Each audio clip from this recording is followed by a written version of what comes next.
ہر سال کچھ لوگ متاثر ہو کر منافقین کی باتوں سے متاثر ہو کر ہٹ جاتے، اللہ رب العزت نئے لوگوں کو لے آتا ہے، کیونکہ قرآن مجید میں وعدہ کر دیا کہ جب ایک ہٹے گا میں اس کی جگہ پر دوسرے کو لایا کروں گا۔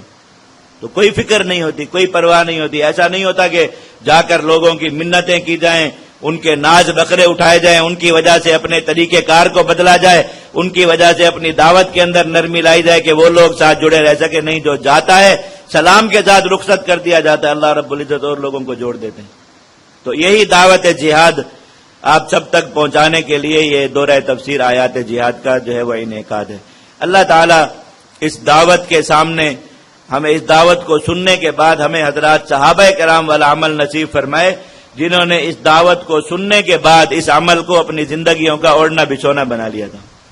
جنہوں نے اس دعوت کو سننے کے بعد اس پر عمل کر کے اللہ کو راضی کر لیا تھا، جنہوں نے اس دعوت کو سننے کے بعد اس دعوت پر عمل کو اپنی زندگی کا وظیفہ بنا لیا تھا۔ اور اللہ تعالی ہمیں ان لوگوں کے راستے سے محفوظ فرمائے کہ قرآن مجید جن کا قصہ از اول تا آخر بیان کرتا ہے کہ انہوں نے اللہ کے نبی صلی اللہ علیہ وسلم کی زبان مبارک سے یہ دعوت سن کے محض اپنی نفسانی خواہشات کی بنا پر، محض اپنے اندر کے خوف کی بنا پر، محض خدشات کی بنا پر، محض اللہ رب العزت پر اپنا ایمان کمزور ہونے کی بنا پر اس دعوت کو ٹھکرا دیا تھا۔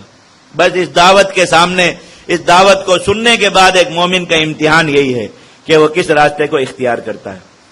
اللہ تعالیٰ کے نام سے قرآن مجید کی آیات جہاد کو شروع کرتے ہیں۔ قرآن مجید میں آیات جہاد، یہ جہاد فی سبیل اللہ جو فریضہ ہے، اس کو بیان کرنے کے لیے جو آیات ہیں،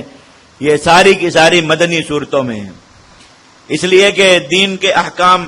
نبی کریم صلی اللہ علیہ وسلم پر تدریج کے ساتھ نازل ہوئے، سارے اکٹھے نہیں نازل ہوئے تھے۔ تو ہر حکم کا جو ہے وہ نزول کا وقت ہے، جہاد فرض کے طور پر مدینہ منورہ ہجرت کے بعد نازل ہوا، تو اس لیے اس کا تذکرہ بطور اس فریضے کے صرف ان صورتوں کے اندر ہے جو مدینہ منورہ میں نازل ہوئی۔ کہ قرآن مجید کی 20 مدنی صورتوں کے اندر جہاد فی سبیل اللہ کی آیات ہیں، اور ان آیات کو جمع کر کے جو تفسیر لکھی گئی